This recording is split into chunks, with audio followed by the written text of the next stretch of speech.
యోబు గ్రంథము 32వ అధ్యాయము.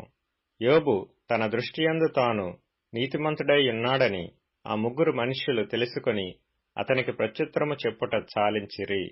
అప్పుడు రాము వంశస్థుడును బూజీయుడును బరకెయేలు కుమారుడునగు ఎలీహు యోబు దేవుని కంటే తానే నీతిమంతుడైనట్లు చెప్పుకొనుట చూచి అతని మీద బహుగా కోపగించెను. మరియు యోబు యొక్క ముగ్గురు స్నేహితులు ప్రత్యుత్తరమేమియూ చెప్పకయే యోబు మీద దోషము మోపినందుకు వారి మీద కూడా అతడు బహుగా కోపించెను. వారు ఎలీహు కన్నా ఎక్కువ వయసు కలవారు కనుక అతడు యోబుతో మాట్లాడవలనని కనిపెట్టియుండెను. అయితే ఎలీహు ఆ ముగ్గురు మనుష్యులు ప్రత్యుత్తరమేమియూ ఇయ్యకపోవుట చూచినప్పుడు అతని కోపము రేగెను. కావున బూజీయుడైన బరకెయేలు కుమారుడగు ఎలీహు ఈలాగు మాట్లాడసాగెను. నేను పిన్న వయసు గలవాడను, మీరు బహువృద్ధులు. ఆ హేతువు చేతను నేను భయపడి నా తాత్పర్యము మీకు తెలుపుటకు తెగింపలేదు.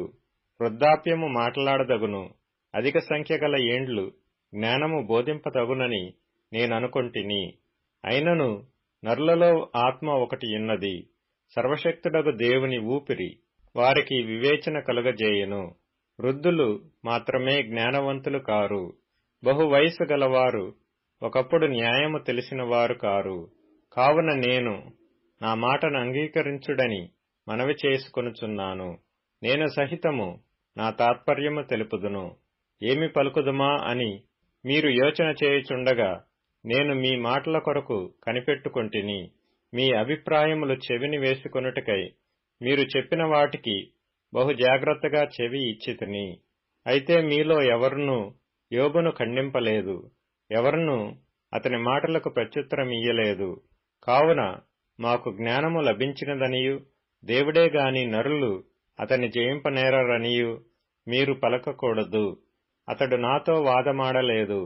మీరు చెప్పిన మాటలను బట్టి నేనతనికి ప్రత్యుత్తరమియ్యను. వారు ఆశ్చర్యపడి ఇకనూ ఉత్తరమియ్యక యున్నారు.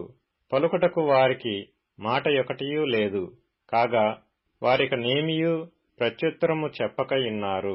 వారు మాటలాడకపోవుట చూచి నేను ఊరకొందునా? నేను ఇయ్యవలసిన ప్రత్యుత్తరము నేనిచ్చెదను.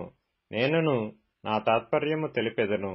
నా మనస్సు నిండా మాటలున్నవి, నా అంతరంగముననున్న ఆత్మ నన్ను బలవంతము చేయుచున్నది. నా మనసు తెరవబడని ద్రాక్షరసపు తిత్తివలెనున్నది, క్రొత్త తిత్తుల వలె అది పగిలిపోవుటకు సిద్ధముగానున్నది. నేను మాటలాడి ఆయాసము తీర్చుకొనెదను, నా పెదవులు తెరచి నేను ప్రత్యుత్తరమిచ్చెదను. మీరు దయచేసి వినుడి. నేను ఎవరి ఎడలను పక్షపాతినైయుండను. నేను ఎవరికిని ముఖస్థుతికై బిరుదులు పెట్టను. ముఖస్థుతి చేయుట నా చేత కాదు. అట్లు చేసిన ఎడల నన్ను సృజించినవాడు నన్ను శీఘ్రముగా నిర్మూలము చేయును.